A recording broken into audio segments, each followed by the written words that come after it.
Hey, what's happening, Stinky Heads? How you doing? How y'all been? What's happening? What's happening? What's good? Hey, you already know. Go on to smash that thumbs up. You know what we're trying to do.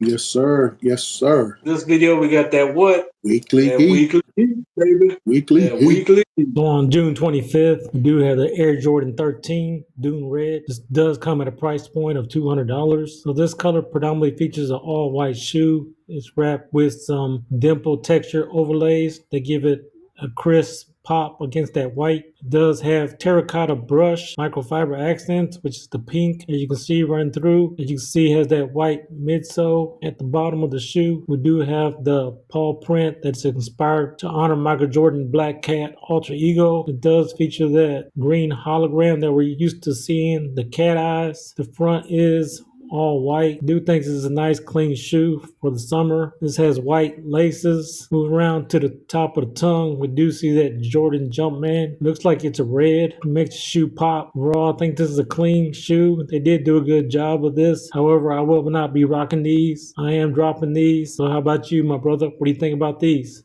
There's nothing different about this shoe. I just wish Jordan Brand would look at changing up the shoelaces, right? Just adding different color shoelaces make a big difference when it comes to styling of the shoes. Is just changing up the shoelaces and see what happens. So you rocking these or dropping these, my brother? I will be rocking those because I am a fan of the 13s.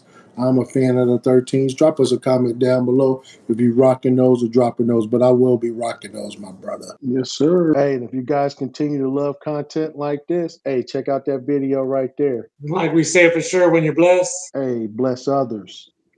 Peace.